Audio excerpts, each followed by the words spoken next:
Hey, what's up mga idol? Isang mabilisang update lang muna tayo ngayon ha. Well, good news dahil cleared na ngang maglaro si Kai Sotto para sa ating Gilas Pilipinas. Eto'y ayon mismo sa latest post ng GMA Sports PH. Ayon kay Sir Al Panlilio na ayon sa SBP doctors that cleared naman si Kai Sotto na maglaro para sa ating Gilas Pilipinas. Dagdag pa ni SBP President Al Panlilio na kailangan na lang habulin ni Kai Sotto ang fitness para sa team dahil sa tagal nitong hindi nakapag-ensayo ng maayos. Kaya dahil sa paintulot ng mga doctors ay ina-allowed na si Kai Sotto na mag-practice ng 100%.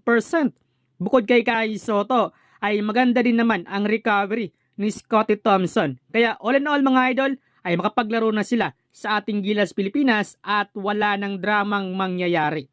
Dagdag pa ni SBP President Al Panlilio na wala silang nakuhang MRI result mula kay Kai Sotto. Pero sinabi na ng doctors ni Kai Sotto at ng doctors ng SBP na cleared na itong maglaro. So no worries about Kai Sotto mga idol dahil may clearance na nga mismo mula sa kanilang doktor.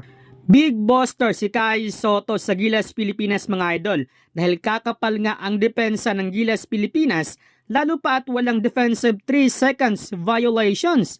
Malaking tulong ang twin tower ni Kai Sotto at AG Edu upang mapigilan nila ang posibleng pananalasa ni Karl Anthony Towns sa ilalim.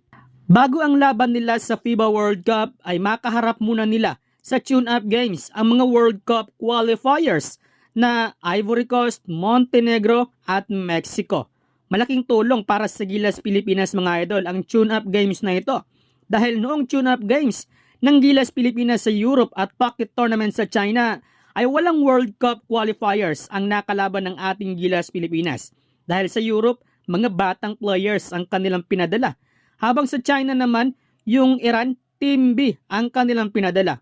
Kaya suportahan natin mga idol ang karera ng ating Gilas Pilipinas. Kaya good luck Gilas Pilipinas.